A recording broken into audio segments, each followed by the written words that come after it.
बिस्मिल्लाहिर्रहमानिर्रहीम, अस्सलाम वालेकुम। खित्ते के हालात तल्खियों से भरे हो चुके हैं और इस वक्त नेपाल के प्राइम मिनिस्टर ने पूरी दुनिया के सामने ऐलान किया है कि इंडिया उनकी हुकूमत का तख्ता उलटना चाहता है। यानी इंडिया से मुराद इंडियन इंटेलिजेंस एजेंसियां, मोदी सरकार और इंडिया के अंदर वो ताकतें जो कई साल से नेपाल के अंदर काम कर रही थी, रॉक की इंटेलिजेंस एजेंसी जिनका पूरा नेटवर्क वहाँ कायम था, उनके बारे में उन्होंने ऐलान किया है कि वो हुकूमत गिराना चाहते हैं। और नेपाल के अवाम को कहा है कि अगर मैं चला गया तो याद रखिएगा फिर नेपाल के लिए कोई आवाज़ उठाने वाला नहीं होगा।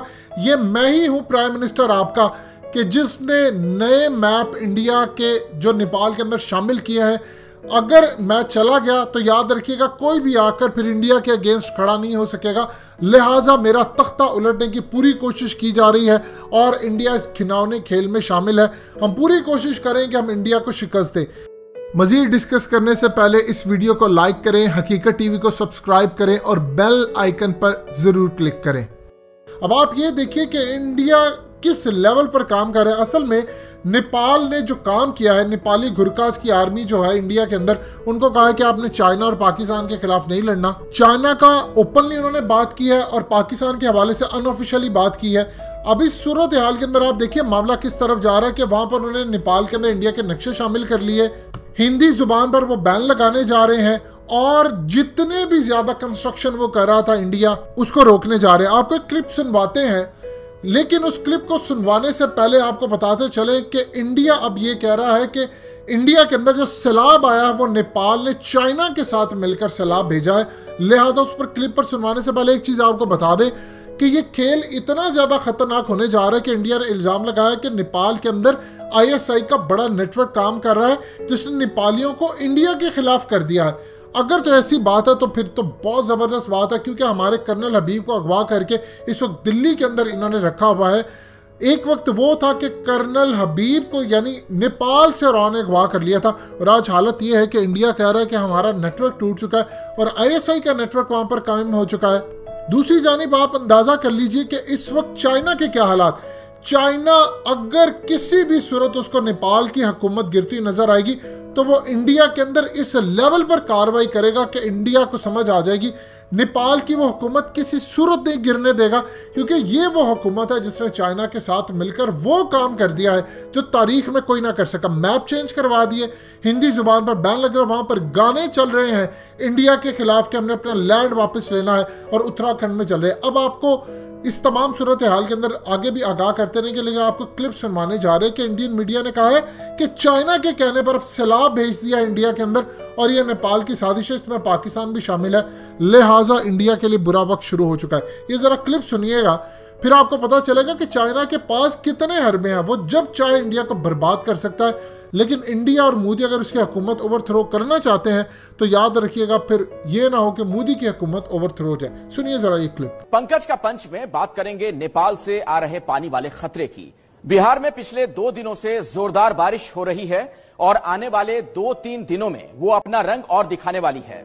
ये बात बिहार के साथ साथ केंद्र के लिए चिंता बढ़ाने वाली है, क्योंकि बारिश के बाद बिहार और यूपी में बाढ़ का खतरा हो सकता है। और इसमें सबसे बड़ी टेंशन दे रहा है नेपाल, क्योंकि वो इस बारिश के साथ बाढ़ की साजिश भी रच रहा है। यही नहीं, आज तो नेपाली PM KP शर्मा ओली ने यहां तक कह दिया कि भारत उनकी सरकार गिराने की कोशिशों में लगा है। तो इस बार पंकज के पंच में कहानी बाढ़, बारिश और नेपाली साजिश की।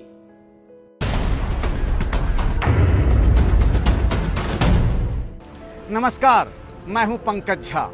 भारत जब से आजाद हुआ है, पाकिस्तान ने उसे सिर्फ खून के आंसू ही रुलाए हैं। बीच बीच में चीन ने भी भारत की पीठ में खंजर घोंपा और सरहद को लाल किया है। पिछले कुछ दिनों से गलवान घाटी और हमारे पड़ोस में चीन धोखेबाजी की नई कहानी लिख रहा है। ऐसा लगता है कि चीन की चालाकी में फंसकर हमारे पड़ोस में एक दूसरा पाकिस्तान पैदा होने वाला है। ऐसा लगता है बिहार के आसमान में सुराख हो गया है। पिछले 2-3 दिनों से हो रही मूसलाधार बारिश यहां आफत बनकर बरसी है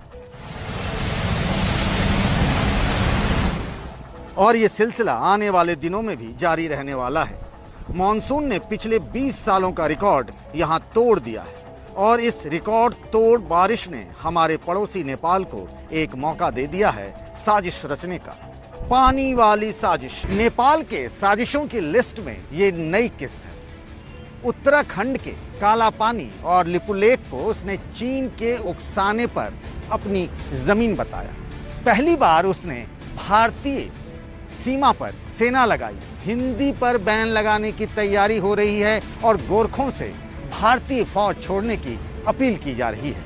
और अब तो बांध के मरम्मत के काम को रोककर और पानी को कंट्रोल करने से मना कर नेपाल हिंदुस्तान में बाढ़ लाना चाहता है। नदियां दायरे में बहती हैं। दायरा तोड़ने के लिए उसकी लहरें किनारे पर जब करवट लेती हैं तो सैलाब आ जाता है। नेपाल से निकलने वाली कई नदियां बिहार में बाढ़ की न जाने कितनी बार वजह बनी है। लेकिन इस बार नदियों से पहले नेपाल खुद दोस्ती का दायरा तोड़ना चाहता है। वो एक सोची समझी रणनीति के तहत बिहार में बाढ़ लाना चाहता है। नेपाल साइड में 18वां गेट, उस गेट पर नेपाल सरकार ने बैरियर लगा दिया। अब बैरियर लगाने से जो हमारे इंजीनियर का, मजदूर का, फ्लड फाइटिंग के मटेरियल का सारा मूवमेंट बंद हो गया और हम लोग रिपेयर नहीं कर पाए, मॉनिटर नहीं कर पाए उस बांध को। तब तो पूरा का पूरा नॉर्थ बिहार खतरे में पड़ जाएगा।